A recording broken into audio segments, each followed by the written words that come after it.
The first thing I want to say is I'm really honored that each and every one of you is here.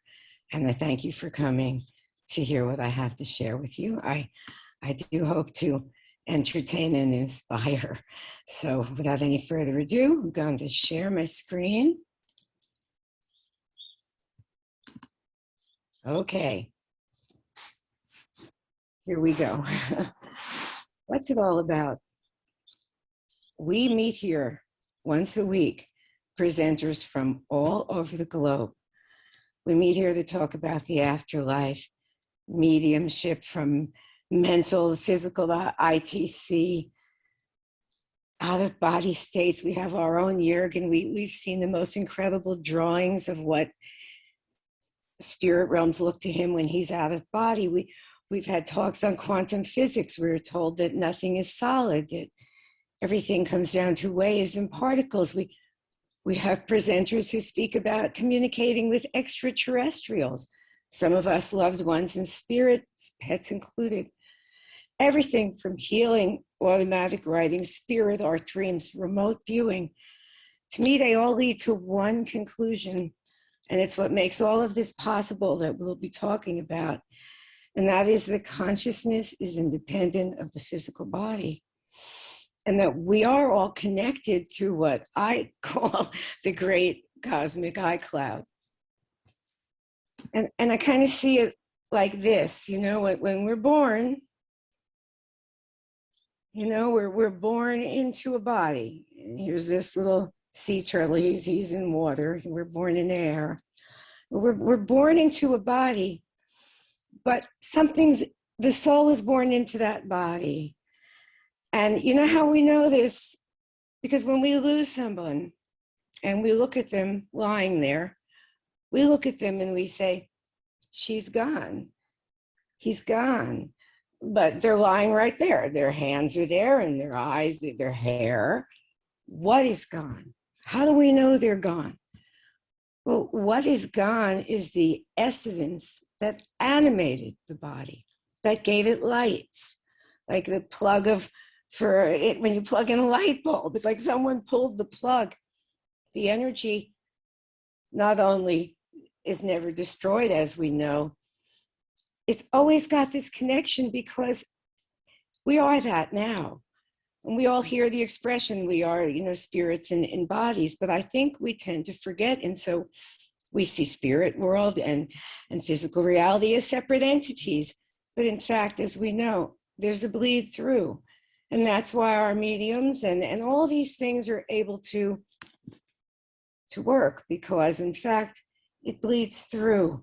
And I think we are all mediums unawares to one degree or another. I had absolutely no understanding or realization that I had any medium abilities until I was able to give them audibility through learning the electronics. And this is exactly why. It was all too subtle for most of us to trust. I did know things intuitively as a child, but I would hear things but I would dismiss them as being significant of the fact that I had this consciousness. I just didn't get it. I believed in mediums once I learned of them, but I didn't think that what I heard could really be authentic. It wasn't until I learned to practice electronic voice phenomenon that I began to understand that we all have this ability, because we all have that element right there inside of us. We just expect it to be less subtle, I think. And so I heard about this and I wanted to know about it. I wanted to understand if it was possible, because I just wanted to be able to communicate with my son in spirit. And I was told all we needed was sound and a recording program. And when I teach, I tell everybody this is not rocket science, because we all made mixed tapes in the 70s. And that's all that we really do when we record. All we do is play sound and make a recording of it. What makes this an amazing phenomenon, what makes this happen, is that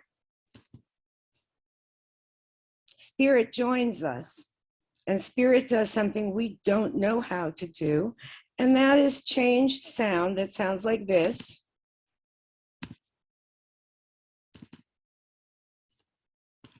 I'm not sure why that's not playing. Well, if I have to stop the share for a minute. Sounds like that, gibberish. And I really didn't believe it was possible. I mean, we'd play this sound and we would just hear gibberish. And then the very first EVP I ever got, we call it EVP 11 because we recognized my son's voice. It was the 11th recording I ever made. My name is Sheri. What's yours? That's my son's voice. So it's not my best EVP. It's not an A EVP, but it was one of the first most significant ones when I realized. Now, later on, and these are all made with the human vocal gibberish that I played for you before. Danny, can you say I love you? And this came from a reading I did for a mother. This is another mom. Are you in heaven? I am. So I came to see that, in fact, we could play this sound, and it wasn't that I did anything particularly fancy but record it, but that spirit joined in and turned those sounds into words. So this was my interest for many, many years. Now, along with my interest in spirituality, I have a great interest in animals. And this little fellow over here, who for whatever reasons I named Stephen Louise, maybe because he was rather effeminate, he was really like one of my most favorite dogs. Stephen and I were really close. This is the little one you'll hear about that will come into the picture later. And I had Stephen for about 17 years when he became quite ill. As a matter of fact, he had 4 different illnesses. But I had kept him going for a long time because, as we all do, love our animals. And I was doing these EVPs now. I was doing them using the human vocal gibberish I played for you, which to my mind creates a much, well, in many ways will create a very clear sounding EVP because it starts with the human vocal to begin with. So I'm not going to brag about these EVPs, and I hope you can hear them. I'm not sure you will. But one night when Stephen was quite ill, he was breathing really heavily. So I got this idea to record his breathing. And while I was recording his breathing, I was just thinking, Stephen, what do you want to do? Stephen, what do you want to do? When I played back the recording, I believe this one says, I love you, mother. And I believe this one says, want to go home? Yes, I do. But please understand these. I've since learned that I do have a gift called clairaudience. So I hear the word in my head first. You may not, it's not a great EVP, but we'll give it a try, okay? I love you, mother. And this is want to go home.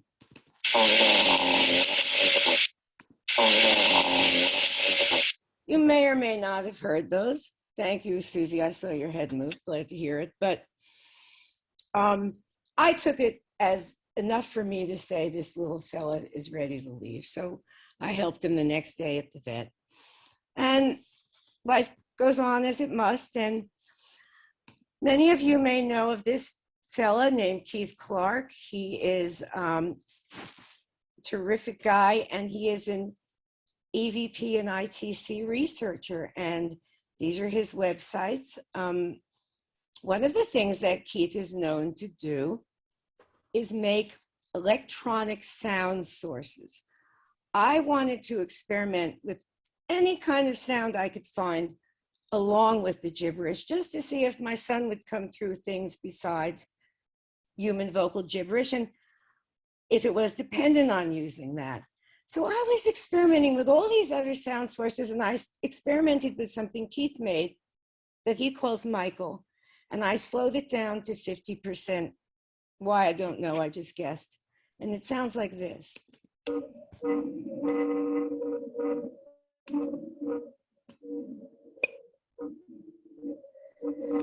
My own spirit team says it sounds like chicken scratch to them, and they don't know how it is I hear the word.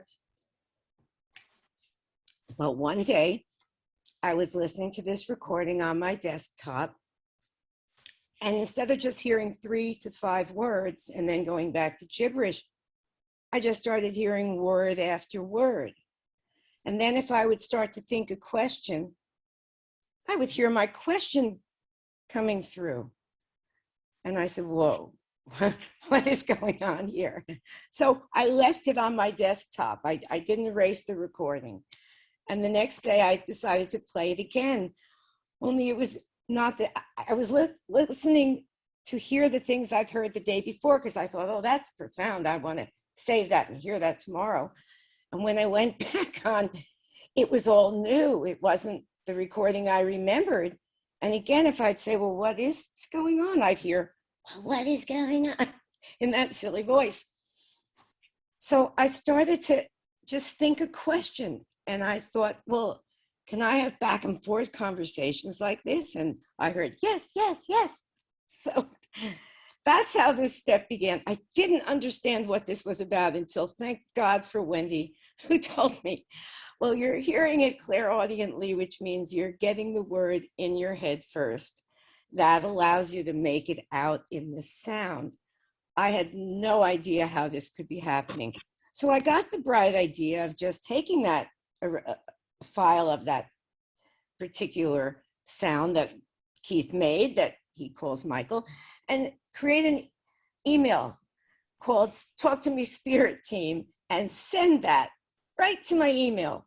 So in essence, I could open the email in my phone and have that sound source play through, put in some earphones.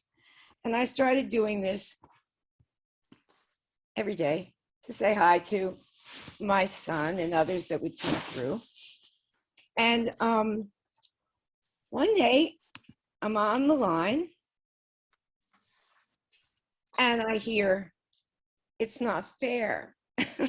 It's not fair. Well, what's not fair? Well, Stephen and Nellie, I had gotten Nellie a year before Steve. She was always much hardier than Steve, and she lived on a number of years after Steve. But my son, Danny, said, well, he trots into the North American station bitching and moaning that it's not fair that he wants to come back. And I clearly said into the line, Nellie is an elderly dog. She deserves not to have me fussing over a puppy. I refuse to do it. I don't want to hear about this again. And it wasn't brought up again until after a few years passed and Nellie passed. And right after that, I'm on my line and I hear, okay, it's time. We'll tell you what we want you to do.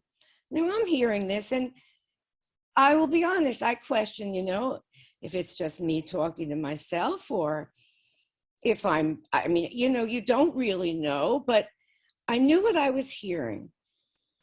But there was one reason I really was very hesitant to get another dog. And just to be honest, what I called is Stephen, I called the mad crapper. And that's because Stephen was not well housebroken. As a matter of fact, I've never been good at housebreaking a dog. And Stephen was so possessive of me that if I put my purse on the floor, he would pee on it to mark it. And I was simply frustrated. And so I said to him, through thought, of course, I don't want another mad crap. And he said, what I heard was, if you bring me back, I promise you, she will know. They knew I was only agreeing to get a girl dog because I thought it might be easier to housebreak. So I go on another day, and basically this was the plan that was laid out for me. They told me to contact Stevie's breeder, send a deposit for a pup, and they would then let me know later on what to do. So, okay. Time goes by and I go on. One morning, Danny gets my son is on and he's like, Mom, very excited like he was about my niece for those that were at the birthday presentation when he came on and said that the spirit doctors had removed the cyst. It was the same kind of, Mom, Stephen Louise is being conceived. I'm sitting there thinking, maybe they'll check me into Bellevue. We'll give it a go. It's harmless. And they told me to ask for a small chocolate brown female. So I did. And the breeder told me there was a litter, only 2 dogs in it, 1 female, 1 male. And if I would like, I could purchase the female, at 8 weeks. So I was elated, I'm getting my dog. And then a week goes by and she calls me and she says, Sheri, I'm really sorry to tell you this, but I had to check my records. I had a vague memory and I was right. There is a woman who gave me a deposit well over a year ago for a chocolate brown female. I really cannot let you have that dog. And I said, okay, I understood. And I get on that line and I'm really upset. Because again, now it's not just to me that I really was now attached to this dog in my mind, but am I losing my mind? And also, am I talking to untrustworthy beings on the other side? And what they say to me is, Sheri, trust more, test less. And of course, I told them, easier said than done. But she said that she was going to call the woman and she'd let me know. So I call her back a few days later and she says, I'm really sorry. The woman wants the pup. And I'm just really dejected. I figure I'm talking to a false prophet here. And I go back on and again, they say, trust more, test less. A few days later, I pick up my phone and I see she tried to call me, the breeder. So I call her back and she says, the woman contacted me. Her daughter just had an emergency C-section. She's going to help her with the baby. She cannot take a dog now. If you want her, she's yours. Trust more, test less. And I was saying to my team, but that's reality. That's physical reality. This is a voice on the line. And they just kept saying, trust more, test less. Well, it turned out Lily was just about 8 weeks old. It was just before lockdown in October. On October 19th, I go and I meet Lily. And we looked each other in the face and said, okay, I'll take you. We had to drive to Maryland together. We were in Philadelphia. We stayed in a hotel. That was her first night with us. And we were in a hotel room. I put paper down on the floor. I put her on the floor. And okay, Lily, I'm not going to embarrass you too much by showing off your bathroom habits, but all I can tell you is she knows this is the best housebroken dog Ms. Perl has ever had in her life. And she just knows. It's like when someone writes a symphony of 3 and you say, well, how did they know? Well, Lily was never shown the paper by me, and she just was in a little pen with her brother, just on newspaper. It wasn't that there was any training, and I figured I'd be in trouble, but in this case, she's a gem. Now, the other thing about Stephen that was very bizarre was he used to like to sleep up above my head. And this is like the second night. Says that those lashes on, Karen. I was just a private joke there. I wake up and there's this dog up around my head. So I grabbed the phone just for the sake of going, oh my word, that's interesting. Now on Monday, I had a woman who worked for me. She still does. It's been like 10 years, once a week, Evie. And when I would go away, Stephen Nelly would stay with Evie. Stephen loved Evie. Evie comes into work the first Monday after I bring this dog home. Now, this video was made up here in the townhouse. It was not made because I didn't even think to make one. It never occurred to me, but I'll show you how she responds. What's going on, Lily? What's going on, Lily? What's going on? I'm catching it this time. She ran to this woman like her long lost buddy. It was remarkable, as if she had a memory. But then the most fascinating thing happened. Most of you know who this wonderful woman is, Sonia Rinaldi. And she always cracks me up because she always tells me Lily is the medium. Because what started happening, and I bet many of you don't realize it either, that there is spirit around you, in your rooms, around us. They are around us. And I would never have known, except that Lily started carrying on. This is my apartment in Manhattan. This is my home and my bedroom in the townhouse. These are the only videos, Wendy, they might have seen, and I'll just show a glimpse, but just to show, Lily would start barking, and I'd put on my video camera in my phone, and this is what I'd see.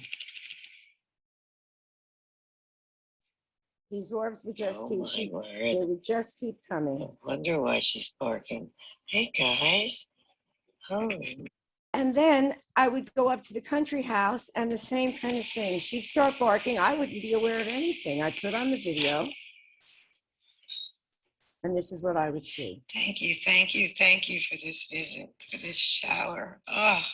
But I would never have known. I mean, I had no clue whatsoever that there were orbs in my room.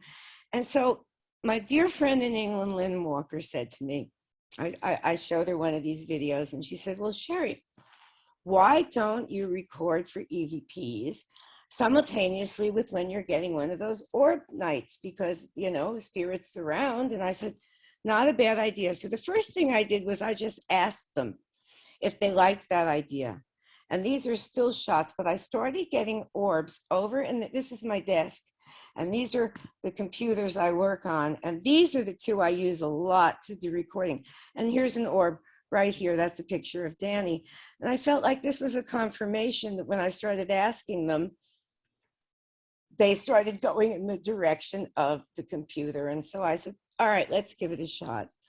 Now, as I said, I like to go on this line like every day, just for the purpose of being able to, well, who wouldn't? You know, I speak to my son, I speak to my guide, Mr. Edwards, I speak to, it's pretty darn cool. So I would go on every day. And now Danny's passing date, we have always honored as July 1 in a very amazing seance with material medium Gary Mannion. Danny was able to tell us he actually passed on June 30th.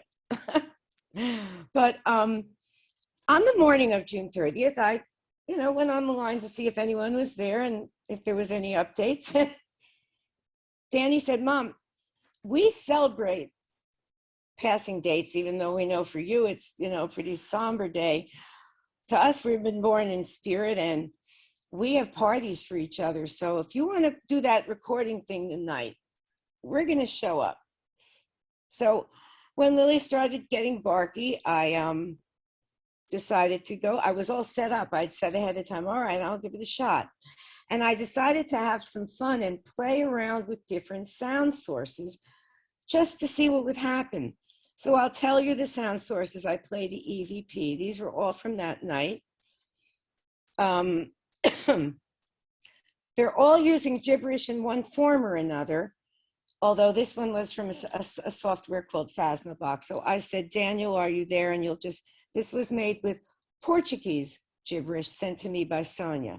Daniel, are you there?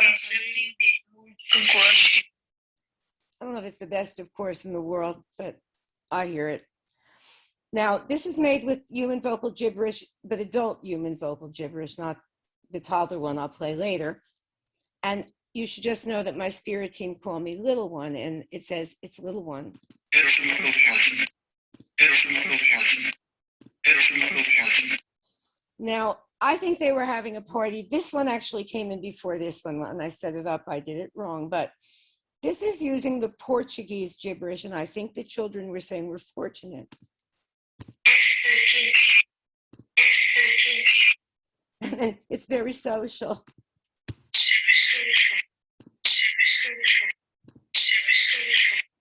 Now, I made toddler gibberish by having my grandson, when he was 2, count to 20, and then put it through EVP Maker.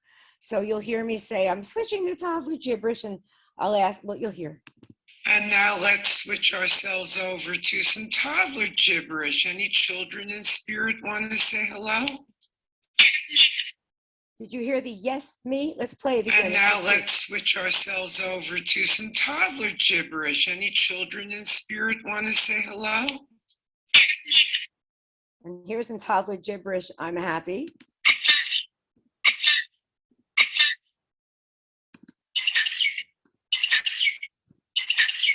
Now, this was one that came through the same session, but it was using the adult male gibberish. It says your father's on board. I'm not surprised.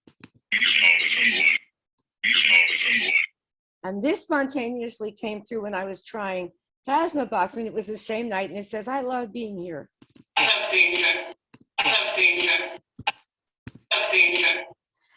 And the other thing I did was ask for names.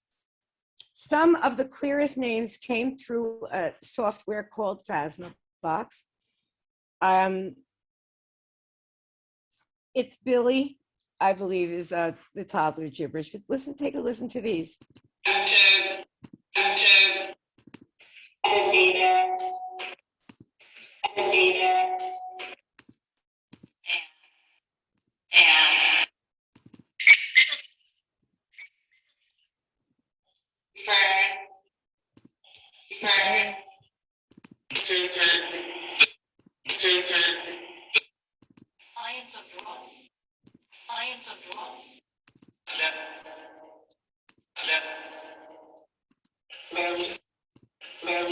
And there's many more. They're not all as clear. And so I try to play the clearest ones. And at one point I asked, are you happy? And I got the funniest word bitchin'. You're going to crack up. This one's not as clear, but it's interesting because I said, do you have a message? This was the regular human vocal gibberish. And you'll hear, believe, mother. So it's very beautiful. Are you happy? Are you happy? It's not like this attitude, right? Kids, we love you. Do you have a message for us? Believe, mother. And sometimes I slow down recordings a little, so I may sound a little slowed down too. So that's been what my work's gone into. But of late, I've decided to experiment with other forms of ITC. I'm going to show you, this is using reflective cloth. I don't know if you can see the face over here in the corner. And this is just made by shining well, I stand here holding this reflective cloth. I shine, catch the light. And my video, my phone is set up here in a little thing with the video on facing this way. And just like with EVP work, none of this part, the recording part, takes any time. It's going through frame after frame to either hear or see something that takes time. I thought this one looks kind of like a sphinx, very interesting. These were just black reflective cloth. I see a woman's face here. You have to look at the right angle to catch her nose and mouth. I love this one. I don't know if you see the face, but this is actually, I think, someone I might know. I'm just put these on. These are old. These are not new. These were made from, these two from Steam and these from Reflections on Eyeglasses. And I'm just showing you because some of you may be newcomers to this. And I just don't want you to miss out on seeing that, we use both Steam. You can use the reflection on glasses, on reflective cloth.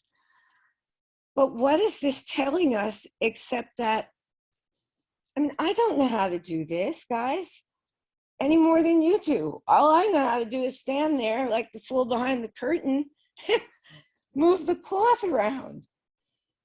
If we didn't have spirit to cooperate with us, none of these things would be possible. My suggestions to all of you, just for the fun of it, if it interests you, is to try using your phones for photos and videos. Try your hand at EVP, try numerous different sound sources, experiment with reflective cloth, Steam, glasses, give spirit audibility and visibility if that will help you have fun, or simply trust what you hear and what you see on your internal screen, because you know what? If I had known what I know now, that would have been all that it would have taken. But I would always say, well, it's just my imagination. And I think that's what so many of the people that want this so badly dismissed it as imagination when they're actually getting messages and all kinds of information. And here's one of our favorites, right? Imagination is more important than knowledge. For knowledge is limited to all we now know and understand, while imagination embraces the entire world and all there ever will be to know and understand. And so, yes, it's the same. You know, if you want to see a human being in physical reality, you're going to look out through your eyes. But if you want to see inner reality, you have to look into that inner screen. And yes, you may be seeing your own thoughts at times. Of course you will. But you also, through that same screen, are able to bring through images and thoughts that do not need this. Although I love it and I'm addicted and fascinated, you don't need that. And I really wanted to express this. What is the whole point of all this? This Lily, is it Lily? Is it not Lily? Does it matter? Because what do we really know for sure? I don't know a whole lot for sure. I believe I know that spirit exists and that personality survives death. But I don't know that because I've read books or was raised in a home with any kind of faith. I know it because of the experiences I've had. I believe our consciousness goes on after our bodies. But I hold my truths very lightly because I think the truths are a matter of interpretation. So I'm never that clear on exactly how many lives I may have lived, or I allow for the mystery to abound, because what do I really know for sure? Is Stephen in Lily? I had a medium I trust very much who said to me once after I got here, you know, your dog has a male spirit. And I'm thinking, well, tell me something I don't know. But the truth is, does it matter? I think what matters more is that I learned to trust my spirit team and ended up with a wonderful puppy who I love and who helps me with my work. And through EVP and clairaudience, I came to see that I always had the ability to receive information, but until it became audible to me, I was unable to trust it. And I am sure that that holds true for many of you. You're in touch with more than you realize. You're influenced by what I call your own spiritual entourage throughout any given day. You don't recognize it because it's so subtle and very much a part of you, like the water was to the sea turtle or air to us. To me, the important message isn't whether Stephen managed to return to a physical reality through Lily or not. I'm not 100% certain about any of that, so I allow the mystery to abound. What I do know is that I can go on this line every day and a voice talks to me. The voice always sounds the same, but those present identify themselves and their personalities change accordingly. I'm given information. Sometimes I'm asked to deliver a message, but mostly I'm given unconditional support and love. And I believe this is available to every one of you. The veil is a vibrational difference. It's not an impenetrable wall. Quantum physics explains to us that the perceiver affects the outcome of what is perceived, that our expectations, that actually reality isn't fully formed until the perceiver and the perceiver's expectations help bring it into form. And so at the very least, those of you that want to make these connections, at the very least concede to the possibility that spirit communication in order to open that door. And that's all I believe it takes. Not certainty. I don't think we'll get certainty, but just that possibility, because I believe we all have that seed inside us. I believe it needs to be acknowledged. And once it is acknowledged, it should be watered. But we don't have to download the soul, at least that's already in us. And so I think that I'm delighted to have my Lily. She reminds me a lot of Stephen. But what matters most here, I think, is that we understand that spirit's all around us. you all are spirit in a body now. You all in one form or another can have that knowledge become more real for you. And if any of you want to try your hand at EVP, the EVP slideshow is a free download at my website. Ms. Jarvie knows how to walk people through it very well. I also have the prayer registry for any of you who've lost children in many different aspects. So if you want to get these instructions or learn anything about the prayer registry, you just need to take sheriperl.com from this, and everything else that I offer would be there. And again, I really want to say thank you so much for coming to hear me. It means a lot to me.